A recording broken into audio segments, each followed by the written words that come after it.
স্বামী থাকতেও আবার বিয়ে, কড়া শাস্তি দিয়ে দম্পতিকে হাজতে পাঠালো সুপ্রিম কোর্ট। একই সঙ্গে দুটো বিয়ে করে বিপাকে পড়লেন এক দম্পতি, তাদের 6 মাসের কারাদণ্ডের নির্দেশ দিল আদালত। আসুন বন্ধুরা, সম্পূর্ণ আদালতের রায়টি আমরা জেনে নিই। ভিডিওটি শেষ অবধি অবশ্যই দেখবেন। যারা আমার চ্যানেলটি এখনো সাবস্ক্রাইব করেননি, অতি সত্বর চ্যানেলটি সাবস্ক্রাইব করুন। আর কমেন্টে কোনো প্রশ্ন থাকলে অবশ্যই আপনারা লিখে দেবেন, আমরা যত শীঘ্র সম্ভব আপনার প্রশ্নেরই উত্তর দেব।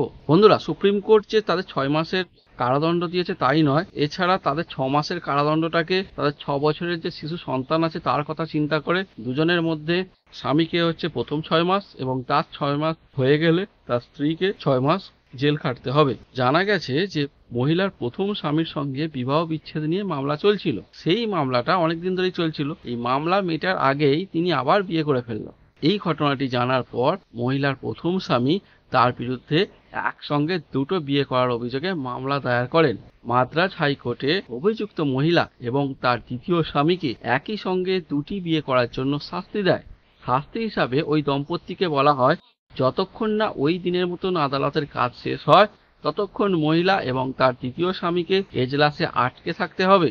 প্রথম স্বামী মাদ্রাজ হাইকোর্টের রায়কে চ্যালেঞ্জ করে সুপ্রিম কোর্টেও যান।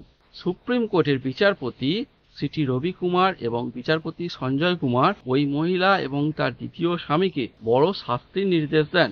একদিন হাইকোর্টে তাদের আটকে থাকার মধ্যেই সীমাবদ্ধ ছিল না, তাদেরকে 6 মাসের কারাদণ্ডে দণ্ডিত করে সুপ্রিম কোর্ট। তবে দম্পতির 6 বছরের সন্তান থাকায় সন্তানের কথা ভেবে দুজনকে আলাদা আলাদা করে কারাবাসের নির্দেশ দেওয়া হয়, প্রথম পর্বে স্বামীর এবং দ্বিতীয় পর্বে মহিলাকে। এইভাবে তাদেরকে 6 মাস করে দুজনকে আদালতে রায় জেল খাটতে হয়েছিল। তাই বন্ধুরা, কোনো যদি মামলা চলেন, সেই মামলার আগে সর্বপ্রথম সেই মামলার নিষ্পত্তি করতে হবে।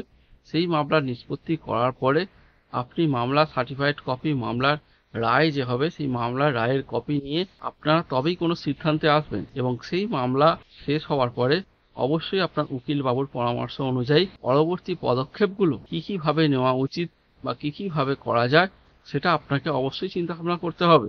যদি বন্ধুরা আপনারা আইনের পথে চলেন, আইন আপনাদের সাহায্য করবে। আর আইন থেকে আপনারা যখনই একটু দূরে সরে যাবেন, আপনাদের হয়তো এটা নিজের অজান্তেই ঘটতে পারে, কিন্তু বন্ধুরা যখন আপনারা এরকম সমস্যার সম্মুখীন হবেন, আপনাদের নিকটবর্তী যে উকিলবাবু থাকবেন তার সাথে আপনারা যোগাযোগ করে নেবেন। এই বিষয়ে তাদের অনেক অভিজ্ঞতা আছে, তাদের অভিজ্ঞতা কাজে লাগিয়ে আপনারা সেই সমস্যা থেকে মুক্তি লাভ করবেন। বন্ধুরা, নিজেরা কোনো হঠকারিতার বশে খুব দ্রুত সিদ্ধান্ত নিতে যাবেন না, সেক্ষেত্রে আপনারাই ভবিষ্যতে বিপদে পড়বেন। আর এই রকম বিপদের সম্মুখীন হলে কোর্টের রায় আপনাদের উপরে বলবৎ হয়ে যাবে। যদি আপনাদের প্রতিকূলে যায় সেটা খুবই খারাপ ব্যাপার হবে, সেখানে জেল হতে পারে এবং জরিমানাও হতে পারে। জেল জরিমানা উভয়ই আপনাদের শান্তিময় জীবনকে বিঘ্নিত করে দেবে। তাই বন্ধুরা, যদি আপনারা ডিভোর্স সংক্রান্ত কোনো মামলা চলে তো সেই সংক্রান্ত মামলা আগে নিষ্পত্তি করবেন। এবং এই ব্যাপারে আমাদের অনেকগুলি ভিডিও পরপর আসতেই থাকবে, বা এর আগেও আমি অনেক ভিডিও করেছি, সেই ভিডিওগুলি আপনারা পরপর দেখুন, এতে আপনারা অনেক কিছু জানতে পারবেন। ক্ষেত্রে আপনাকে সবসময় উকিলবাবুর কাছে না গেলেও এই ভিডিও দেখেও আপনি অনেক কিছু সিদ্ধান্ত নিতে পারবেন। বন্ধুরা, উপযুক্ত যদি সাক্ষী প্রমাণ থাকে তাহলে কিন্তু কোনো পক্ষই, সেটা স্বামী পক্ষ হোক বা স্ত্রী পক্ষ হোক, কোনো পক্ষই আদালতের কাছে তার সমস্যা সমাধানের জন্য মামলা মোকদ্দমা করতে পারেন। সে বিষয়ে বন্ধুরা আপনারা সজাগ থাকুন। ভিডিওটি আজকে এই পর্যন্ত। যদি ভিডিওটি আমার ভালো লেগে থাকে অবশ্যই সাবস্ক্রাইব করে আমাদের কমেন্টে আপনার কেমন লাগছে ভিডিওটি অবশ্যই জানাবেন। নমস্কার, দেখা হচ্ছে আপনাদের সাথে নতুন একটি ভিডিওতে।